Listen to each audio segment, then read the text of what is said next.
Hey everyone, welcome back to Everyday AI Made Simple. Grab your drink of choice and let's dive into what's going on in AI news. Hey everyone, and welcome. When we hear the term artificial intelligence, it's easy to picture sci fi movies or super complicated lines of code. But the thing is, AI is already here. It's woven into our everyday lives in ways you might not even notice. It's not some far off future concept anymore, it's what's happening right now.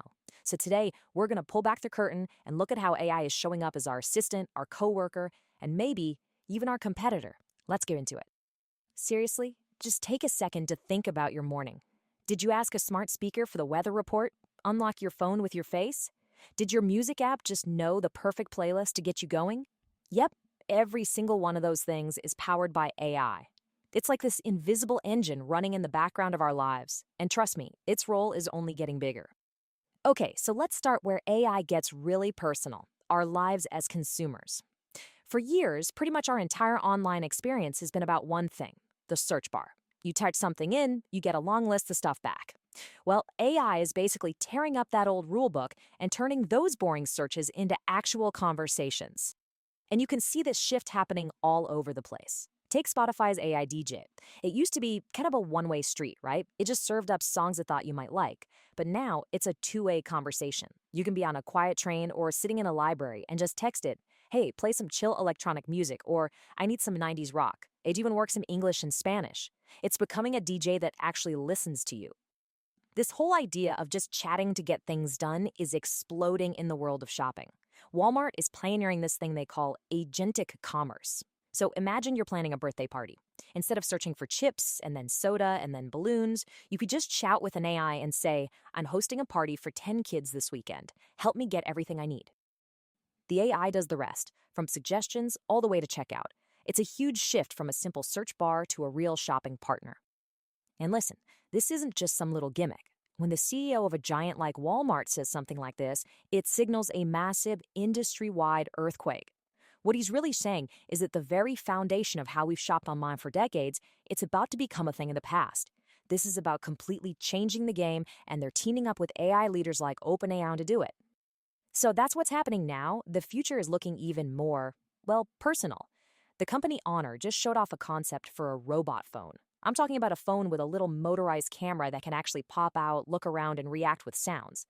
They're calling it a new species of device, an emotional companion that doesn't just work for you, it interacts with you, giggling and cooing like some kind of tiny robot sidekick. It is a wild glimpse into a future where our gadgets don't just have features, they have personalities. Okay, so AI is becoming our personal assistant. That's pretty cool. But what happens when that same incredible efficiency moves into the workplace? Well, then it starts to look less like an assistant and more like a whole new set of rules for how work gets done. And you can see this happening right now on Wall Street, where speed and data are everything. Check out this number, because it's pretty staggering. JP Morgan Chase, one of the biggest banks on the planet, just posted a massive 12% jump in profits, which in $14.4 billion. But during that same time, how many new people did they hire? Their headcount grew by just 1%. So how on earth do you make that much more money without hiring a bunch more people? The answer, more and more, is AI. This isn't happening by accident. This is a deliberate playbook. Big players like JP Morgan and Goldman Sachs are literally telling their managers to think twice before posting a new job. That old reflex of just hiring more people is out. Instead, they're pouring resources into retooling their internal systems with AI to make everyone more productive.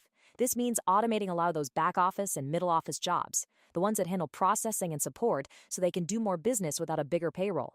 It's a huge strategic shift. Of course, anytime you have something with this much power and efficiency, there are risks. What happens when an algorithm that's just supposed to optimize things ends up creating really negative consequences for real people? Well, that's when society has to step in and basically write new rules for a new kind of world. Let's look at the housing market. There are software companies out there that offer landlords these algorithms that promise to optimize rents and get them the highest yield. Basically, a landlord feeds their data into the system, and the AI tells them what price to set. The problem? Well, when a bunch of landlords in the same city all start using the exact same software, it can pretty much kill competition and just drive up prices for everybody. And a financial hit is very, very real. According to the New York Governor's Office, this kind of algorithmic price setting is estimated to have cost tenants in the U.S. an extra $3.8 billion in 2024 alone. This isn't just some theoretical problem, it's a real cost being passed on to renters in the middle of a massive housing crisis. So, in response, New York just became the first state in the country to pass a law banning this kind of AI-driven rent fixing. This is a huge deal, and here's why. First, it straight up outlaws the software. But second, and this is the really critical legal shift, it says that if a bunch of landlords use this software, it can be legally considered collusion, as in anti-competitive price fixing, even if they never actually talk to each other. It's a really groundbreaking attempt to put some guardrails on the economic power of AI. So, we've seen AI as an assistant, a coworker, and even something that needs to be regulated. But how is this technology getting so smart in the first place? Let's pop the hood for a minute and look at some incredible new research that's teaching AI to see the world a little more like we do. So this right here gets to a huge challenge for AI. Most models today are great at recognizing general stuff. They can look at a picture and say, that's a dog. But they really struggle with personalization. They can't easily identify your specific dog, Bowser, when he's playing with a dozen other dogs at the park. And that's a major roadblock for creating AI assistants that can be truly helpful in our day-to-day lives. But researchers at MIT have come up with a brilliant way to solve this. First, instead of just feeding the AI random pictures, they use video clips.